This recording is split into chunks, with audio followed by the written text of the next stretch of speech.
जय श्री राधा कृष्ण। आषाढ़ मास के शुक्ल पक्ष की एकादशी को देवशयनी एकादशी कहा जाता है। इस एकादशी से चातुर्य मास का आरंभ होता है। इस अवधि में कोई भी शुभ कार्य जैसे विवाह गृह प्रवेश आदि नहीं किया जाता। मान्यता है इस दिन से भगवान श्री हरि विष्णु क्षीर सागर में शयन करते हैं और फिर 4 महीने के बाद उन्हें उठाया जाता है। उस दिन को देवोत्थनी एकादशी या प्रबोधनी एकादशी कहते हैं और इस बीच के अंतराल को ही चातुर्य मास कहा गया है। देवशयनी एकादशी को देवशयनी, महा एकादशी, थोली एकादशी तेलुगु में, हरि देवशयनी, पद्मनाभा शयनी तथा प्रबोधनी एकादशी आदि अनेक नामों से जाना जाता है। अब आज इस वीडियो में आपको देवशयनी एकादशी की 1 नहीं 2 नहीं 3 पौराणिक कथाएं एकादशी माता की आरती के साथ बताऊंगी। बहुत ही पावन और फलकारी वीडियो होने वाला है। पूजा के बाद इन पौराणिक कथाओं को जरूर सुने, हाथ में फूल तिल दक्षिणा रखकर। वीडियो शुरू करने से पहले एक जयकारा तो बनता है। बोला लक्ष्मी नारायण भगवान की जय, एकादशी माता की जय, सभी देवी देवताओं की जय। आषाढ़ मास के शुक्ल पक्ष की देवशयनी एकादशी व्रत कथा का वर्णन ब्रह्म वैवर्त पुराण में मिलता है। इस एकादशी के व्रत से मनुष्य की सभी मनोकामनाएं पूरी होती है। एक समय धर्मराज युधिष्ठिर ने भगवान श्री कृष्ण से कहा, हे केशव, आषाढ़ माह के शुक्ल पक्ष की एकादशी का क्या नाम है? इस व्रत के करने की विधि क्या है और किस देवता का पूजन किया जाता है? कृपया करके विस्तार पूर्वक कहिए। भगवान श्री कृष्ण बोले, हे राजन, इस कथा को ब्रह्मा जी ने नारद जी से कहा था, वही कथा मैं तुमसे कहता हूँ, ध्यान से सुनो। एक समय नारद जी ने ब्रह्मा जी से यही प्रश्न किया था। श्री कृष्ण की बात को विराम देते हुए एक बात मैं आपको बताऊंगी। इस संवाद का जानकारी हमें भविष्य नारद पुराण में भी मिलती है। अब आगे श्री कृष्ण ने कहा, नारद जी के प्रश्न सुनकर ब्रह्मा जी ने उत्तर दिया, हे नारद, तुमने कलयुगी जीवों के उद्धार के लिए बहुत ही उत्तम प्रश्न किया है, क्योंकि देवशयनी एकादशी का व्रत सब व्रतों में उत्तम है। इस व्रत से समस्त पाप नष्ट हो जाते हैं और जो मनुष्य इस व्रत को नहीं करते वो नरकगामी होते हैं। इस व्रत के करने से भगवान विष्णु प्रसन्न होते हैं। इस एकादशी का नाम पद्मा है। अब मैं तुमसे एक पौराणिक कथा कहता हूँ, ध्यान से सुनो। सूर्यवंश में मधांता नाम के एक चक्रवर्ती राजा थे, जो सत्यवादी और महाप्रतापी थे। वो अपनी प्रजा का पुत्र के भांति पालन किया करते थे। उनकी सारी प्रजा धन धान्य से भरपूर और बहुत सुखी थी। उनके राज्य में कभी अकाल नहीं पड़ता था। प्रजा में सभी उत्तम वैष्णव थे। सभी भक्ति पूजा सत्कर्म करते थे। कहा गया है, जब राजा उत्तम हो तो प्रजा भी सुखी ही होती है, किंतु भविष्य में क्या हो जाए ये कोई नहीं जानता। वे भी इस बात से अनजान थे कि उनके राज्य में जल्दी ही भयानक अकाल पड़ने वाला है। एक समय उस उत्तम राजा के राज्य में 3 वर्ष तक वर्षा ही नहीं हुई और अकाल पड़ गया। कहीं वर्षा नहीं हुई, अन्न की पैदावार बंद हो गई। प्रजा अन्न की कमी के कारण अत्यंत दुखी हो गए। लोग मरने लगे। अन्न के न होने से राज्य में यज्ञ आदि भी बंद हो गए। इस अकाल से चारों ओर त्राही त्राही मच गई। धर्म पक्ष के यज्ञ, हवन, पिंडदान, कथा, व्रत आदि में भी कमी हो गई। वो कहते हैं ना, मनुष्य पे जब मुसीबत पड़ी हो तो धार्मिक कार्यों में प्राणी को रुचि कहाँ रह जाती है। एक दिन प्रजा के सभी लोग राजा के पास जाकर कहने लगे, हे राजा, सारी प्रजा त्राही त्राही पुकार रही है, क्योंकि समस्त विश्व की सृष्टि का कारण वर्षा है। वर्षा के अभाव से अकाल पड़ गया है और अकाल से प्रजा मर रही है। इसलिए हे राजन, कोई ऐसा उपाय बताओ जिससे प्रजा का कष्ट दूर हो। राजा मधांता कहने लगे कि आप लोग ठीक कह रहे हैं। वर्षा से ही अन्न उत्पन्न होता है और आप लोग वर्षा ना होने से अत्यंत दुखी हो गए। मैं आप लोगों के दुखों को समझता हूँ। राजा के पापों के कारण ही प्रजा को दुख भोगना पड़ता है। मैं बहुत सोच विचार कर रहा हूँ, फिर भी मुझे अपना कोई दोष दिखाई नहीं दे रहा, पर फिर भी मैं आप लोगों के दुख को दूर करने के लिए यत्न अवश्य ही करूंगा। और ऐसा कहकर राजा मधांता भगवान की पूजा करने के बाद कुछ मुख्य प्रमुख आदमियों को साथ में लेकर वन की तरफ चल दिए। वो अनेक ऋषियों के आश्रम में भ्रमण करते हुए अंत में ब्रह्मा जी के पुत्र अंगिरा ऋषि के आश्रम में पहुंचे। वहां राजा ने घोड़े से उतरकर अंगिरा ऋषि को प्रणाम किया मुनय ने राजा को आशीर्वाद देने के बाद उनसे आश्रम में आने का कारण पूछा। राजा ने हाथ जोड़कर विनीत भाव से कहा, हे भगवान, सब प्रकार से धन पालन करने पर भी मेरे राज्य में अकाल पड़ गया। इससे प्रजा अत्यंत दुखी है। राजा के पापों के प्रभाव से ही प्रजा को कष्ट होता है, ऐसा शास्त्रों में कहा गया है। जब मैं धर्मानुसार राज्य करता हूँ तो मेरे राज्य में अकाल कैसे पड़ गया? इसका क्या कारण है, इसका पता मुझे अभी तक नहीं चल सका। अब मैं आपके पास इसी संदेह को दूर करने के लिए आया हूँ। कृपया करके मेरे इस संदेह को दूर कीजिए, साथ ही मेरी प्रजा के कष्ट को दूर करने का कोई उपाय बताइए। राजा की बात सुनकर अंगीरा ऋषि आंखें बंद कर ध्यान करने लगे। फिर थोड़ी देर बाद उठे और कहने लगे, हे राजन, ये सतयुग सब युगों में उत्तम है। इसमें धर्म के चारों चरण सम्मिलित हैं, अर्थात इस युग में धर्म की सबसे अधिक उन्नति है। इस युग में केवल ब्राह्मणों को तपस्या करने का तथा वेद पढ़ने का अधिकार है, परंतु आपके राज्य में एक शूद्र तपस्या कर रहा है। उसकी योग्यता नहीं है, फिर भी मंत्र जाप कर रहा है। मंत्र जाप भी अशुद्ध कर रहा है। मांस का भक्षण करता है, फिर भी वेद मंत्रों का जाप करता है, और इसी दोष के कारण आपके राज्य में वर्षा नहीं हो रही। इसलिए यदि आप प्रजा का भला करना चाहते हो तो उस शूद्र का वध कर दो। ऋषि के ऐसे वचन सुनकर राजा ने कहा, हे मुनिश्रेष्ठ, मैं उस निरपराध तप करने वाले शूद्र को नहीं मार सकता। किसी निर्दोष मनुष्य की हत्या करना मेरे नियमों के विरुद्ध है और मेरी आत्मा किसी भी स्थिति में इसे स्वीकार नहीं करेगी। आप इस दोष से मुक्ति का कोई दूसरा उपाय बताइए। राजा को विचलित जानकर ऋषि कहने लगे, हे राजन, यदि तुम अन्य उपाय जानना चाहते हो तो सुनो। आषाढ़ मास के शुक्ल पक्ष की पद्मा या देवशयनी नाम की एकादशी का विधि पूर्वक व्रत करो। इस व्रत के प्रभाव से तुम्हारे राज्य में वर्षा होगी और प्रजा पहले की तरह सुख प्राप्त करेगी, क्योंकि इस एकादशी का व्रत सब सिद्धियों को देने वाला है और कष्टों से मुक्त कराने वाला है। इस एकादशी का व्रत तुम प्रजा, सेवक तथा मंत्रियों सहित करो। मुनि के इस वचनों को सुनकर राजा खुशी के साथ अपने नगर को वापस आया और उसने विधि पूर्वक सभी प्रजाजनों के साथ पूरे विधि विधान से पद्मा शयनी एकादशी का व्रत किया। व्रत के प्रभाव से उनके राज्य में मूसलाधार वर्षा हुई और पूरा राज्य धन धान्य से परिपूर्ण हो गया और प्रजा को सुख पहुंचा। अतः इस मास की एकादशी का व्रत सब मनुष्य को करना चाहिए। ये व्रत इस लोक में भोग और परलोक में मुक्ति को देने वाला है। इस कथा को पढ़ने और सुनने मात्र से मनुष्य के समस्त पाप नष्ट हो जाते हैं। इसलिए विष्णु भगवान की प्रसन्नता और मोक्ष की प्राप्ति के लिए भी मनुष्य को ये व्रत अवश्य ही करना चाहिए। चातुर्मास व्रत भी इस एकादशी के व्रत से ही शुरू किया जाता है। एकादशी व्रत कथा महत्तम समाप्तम।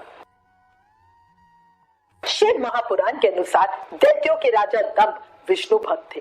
विवाह के कई वर्षों पश्चात भी जब उनके यहाँ संतान नहीं हुई तो उन्होंने शुक्राचार्य को अपना गुरु बनाकर श्री कृष्ण मंत्र प्राप्त किया। इस मंत्र को पाने के बाद उसने पुष्कर सरोवर में घोर तप किया। उसके तप से प्रसन्न होकर भगवान विष्णु ने उसे संतान प्राप्ति का वरदान दिया। भगवान विष्णु के वरदान से दंभ को पुत्र हुआ। उसका नाम शंखचूड़ रखा गया। बड़ा होने पर उसने ब्रह्मा जी को प्रसन्न करने के लिए पुष्कर में घोर तपस्या की। उसके तप से प्रसन्न होकर ब्रह्मा जी ने उसे वरदान मांगने को कहा। शंखचूड़ ने ब्रह्मा जी से कहा कि उसे देवता भी ना हरा पाए और वो अजर अमर रहे। ब्रह्मा जी ने उसे कहा कि तुम अजर अमर तो नहीं हो सकते, लेकिन तुम्हारी मृत्यु विशेष परिस्थितियों में ही अत्यंत कठिनाई से होगी। वरदान पाकर शंखचूड़ अत्याचार बढ़ने लगे। हार कर सभी देवता भगवान विष्णु की शरण में गए और शंखचूड़ के अत्याचारों से मुक्ति दिलाने की प्रार्थना की। तब विष्णु शंकर जी के पास गए।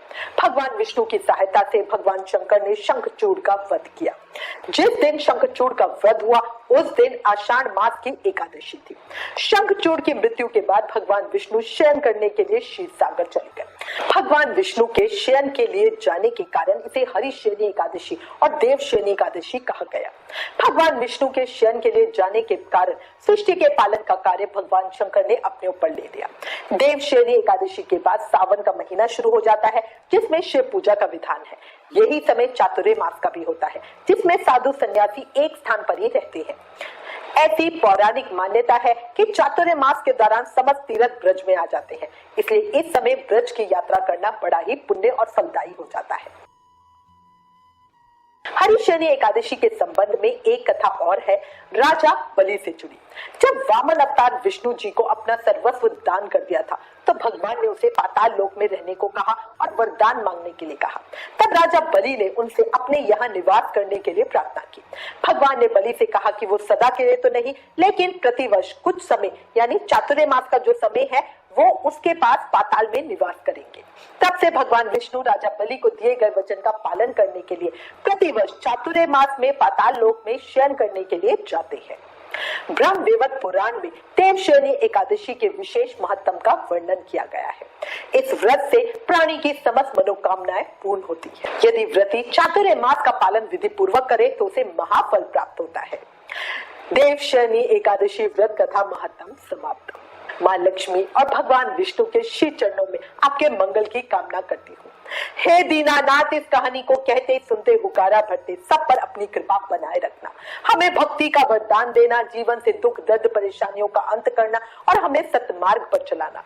बोले लक्ष्मीपति भगवान विष्णु की जय, एकादशी माता की जय।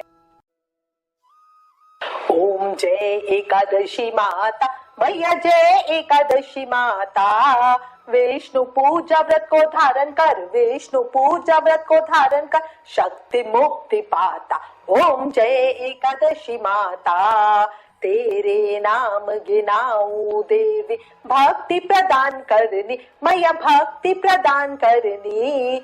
गण गौरव की देनी माता, गण गौरव की देनी माता, शास्त्रों में वरनी। ओम जय एकादशी माता, मार्गशीर्ष के कृष्ण पक्ष की उत्पन्ना विश्वतारिणी जनमी मैया, विश्वतारिणी जनमी। शुक्ल पक्ष में हुई मोक्षदा, शुक्ल पक्ष में हुई मोक्षदा, मुक्तिदाता बनकर। ओम जय एकादशी माता, पौष के कृष्ण पक्ष की सफला नामक है मैया, सफला नामक है। शुक्ल पक्ष में होए पुत्रदा, शुक्ल पक्ष में होए पुत्रदा, आनंद अधिक रहे। ओम जय एकादशी माता, नाम षटला माघ मास में कृष्ण पक्ष आवे मैया, कृष्ण पक्ष आवे। शुक्ल पक्ष में जया कहावे, शुक्ल पक्ष में जया कहावे,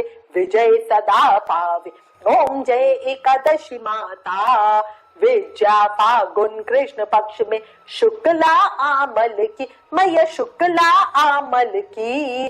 पाप मोचनी कृष्ण पक्ष में, पाप मोचनी कृष्ण पक्ष में, चैत्र महाबली की। ओम जय एकादशी माता, चैत्र शुक्ल में नाम कामदा, धन देने वाली मैया, धन देने वाली। नाम बरुतनी कृष्ण पक्ष में, नाम बरुतनी कृष्ण पक्ष में, बैसाख महावाली। ओम जय एकादशी माता, शुक्ल पक्ष में होए मोहिनी, अपरा ज्येष्ठा कृष्ण पक्षी, अपरा ज्येष्ठा कृष्ण पक्षी। नाम निर्जला सब सुख करनी, नाम निर्जला सब सुख करनी, शुक्ल पक्ष रखे। ओम जय एकादशी माता, योगनी नाम अषाढ़ में जानो, कृष्ण पक्ष करनी मैया, कृष्ण पक्ष करनी। देव शयनी नाम कहायो, देव शयनी नाम कहायो, शुक्ल पक्ष धरनी। ओम जय एकादशी माता, कमिका श्रावण मास में आवे, कृष्ण पक्ष कहिए मैया, कृष्ण पक्ष कहिए। श्रावण शुक्ला होए पवित्रा, श्रावण शुक्ला होए पवित्रा, आनंद से रहिए। ओम जय एकादशी माता, अजात भाद्रपद कृष्ण पक्ष की परिवर्तनी शुक्ला मैया, परिवर्तनी शुक्ला। इंद्रा अश्विन कृष्ण पक्ष में, इंद्रा अश्विन कृष्ण पक्ष में, व्रत से भव सागर निकला। ओम जय एकादशी माता, पापन कुशा शुक्ल पक्ष में, आप हरन हारी मैया, आप हरन हारी। रमा मास कार्तिक में आवे, रमा मास कार्तिक में आवे, सुखदायक भारी। ओम जय एकादशी माता, देवो उतनी शुक्ल पक्ष की दुख नाशक मैया, मैया दुख नाशक मैया। पावन मास में करू विनती, पावन मास में करू विनती, पार करो नैया। ओम जय एकादशी माता, परमा कृष्ण पक्ष में होती, जन मंगल करनी मैया, जन मंगल करनी। शुक्ल मास में होए पद्मनी, शुक्ल मास में होए पद्मनी, दुख दरिद्र हरनी। ओम जय एकादशी माता, जो कोई आरती एकादशी माता की भक्त सहित गावे मैया, भक्ति सहित गावे। जन गुरुदिता स्वर्ग का वासा, जन गुरुदिता स्वर्ग का वासा, निश्चय वो पावे। ओम जय एकादशी माता, ओम जय एकादशी माता। बोलो एकादशी माता की जय।